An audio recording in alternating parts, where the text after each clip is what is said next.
Bonjour et encore bienvenue, je suis Dolly Lambamou Palace. Nous sommes là en train de passer la semaine sainte, en train de réfléchir, de penser au sacrifice que Jésus-Christ a fait afin de pouvoir célébrer la plus grande fête des chrétiens qui est la Pâque. Alors, mon thème d'aujourd'hui c'est quand on aime. Pourquoi quand on aime? Parce que la Bible dit que Dieu a tant aimé le monde qu'il a donné son Fils unique afin que quiconque croit en lui ne périsse point. Dieu a donné Jésus-Christ pour nous racheter de la mort, pour que nous puissions avoir la vie éternelle, pour nous réunir avec notre Créateur. Donc c'était vraiment le prix du sacrifice, l'amour. Alors, j'ai eu à comparer l'amour du Christ envers l'Église et l'amour d'un couple dans le mariage.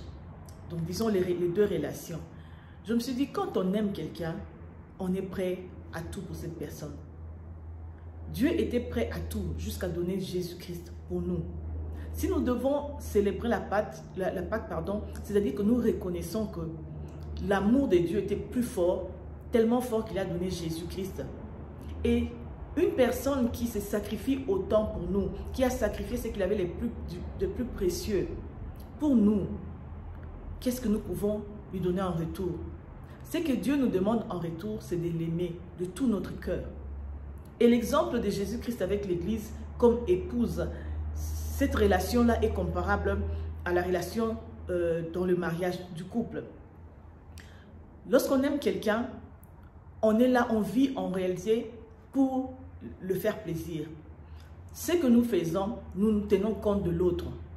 Nos actions, notre façon de parler, tout ce que nous faisons, vraiment nous tenons compte de l'autre. Est-ce que ce que je suis en train de faire est en train de soutenir l'autre, est en train d'arranger mon conjoint, ma conjointe?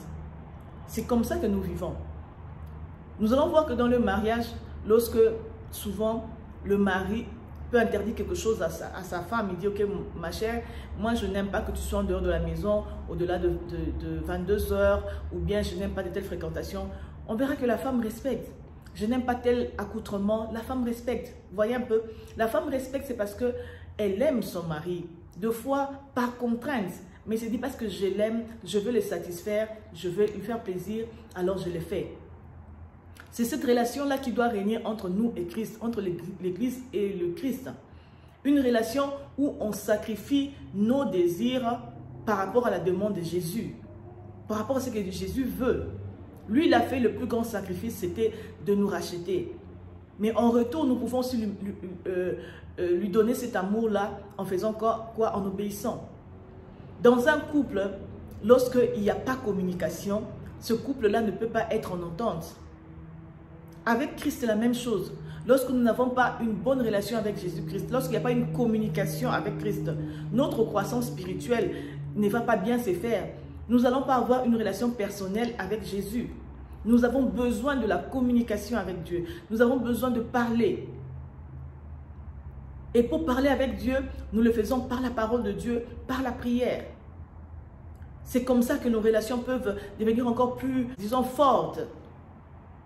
Dans un couple, il arrive des moments dans des couples où vous allez voir, ils sont tellement close, ils sont tellement complices que lorsque l'un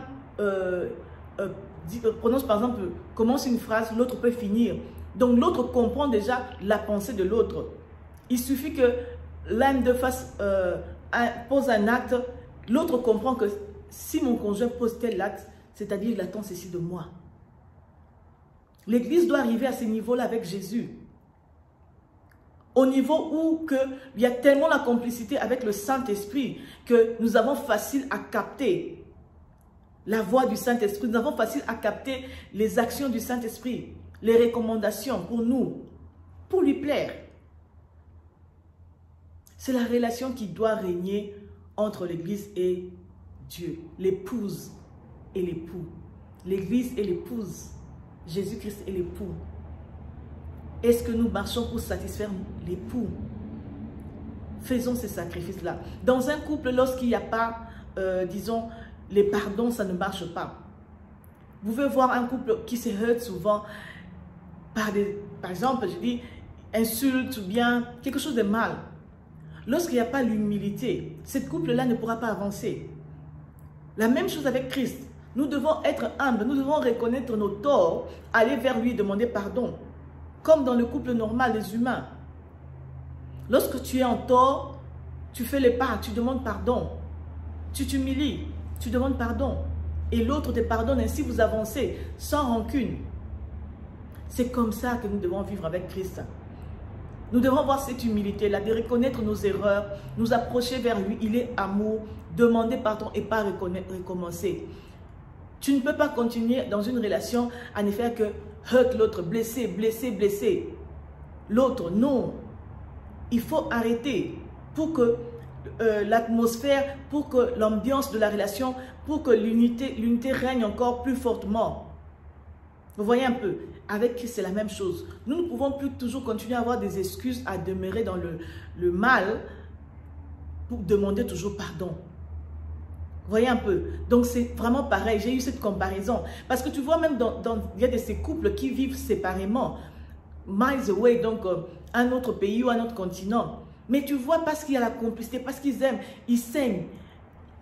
Lorsqu'ils sont ensemble, ils ne se lassent pas l'un de l'autre.